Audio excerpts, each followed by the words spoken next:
In July 1909, a 465-foot passenger liner vanished off this coast. 211 people, no wreckage, no bodies, no distress signal. She was just one day from port, and for over a century, no one has found a single trace of her. This is the route of the SS Waratah, the largest passenger ship lost without a trace in modern history. She was sailing from London to Australia with a stop in South Africa. But between Durban and Cape Town lies one of the most treacherous stretches of ocean on Earth. Sailors call it the Wild Coast, and what makes it deadly is hidden beneath the surface.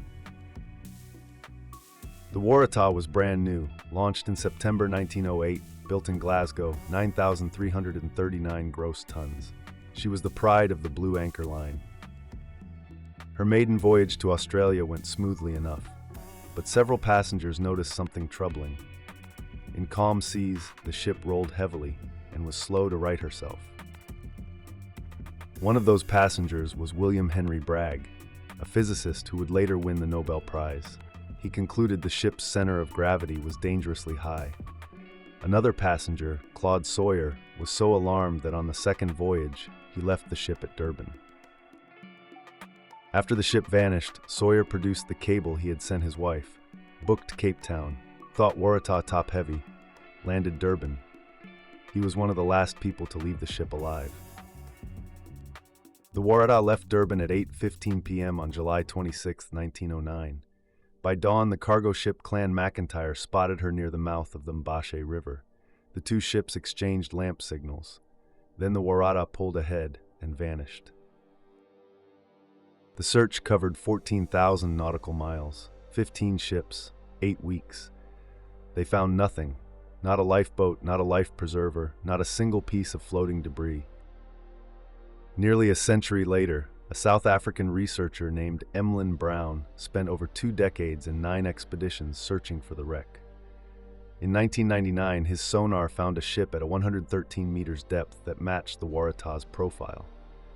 But when divers reached it, it was a completely different vessel, sunk by a German U-boat in World War II.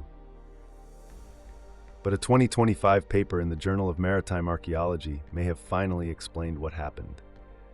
The answer lies in this: the Agulhas Current. It runs southwest along South Africa's coast at up to 5 knots, making it one of the strongest ocean currents on Earth. When a cold front drives waves northeast, directly against this current, the wave heights can double or even triple.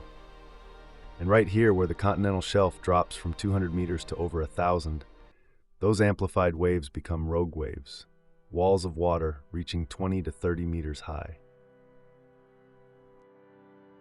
The study reconstructed the Waratah's probable course and the storm conditions on July 27th.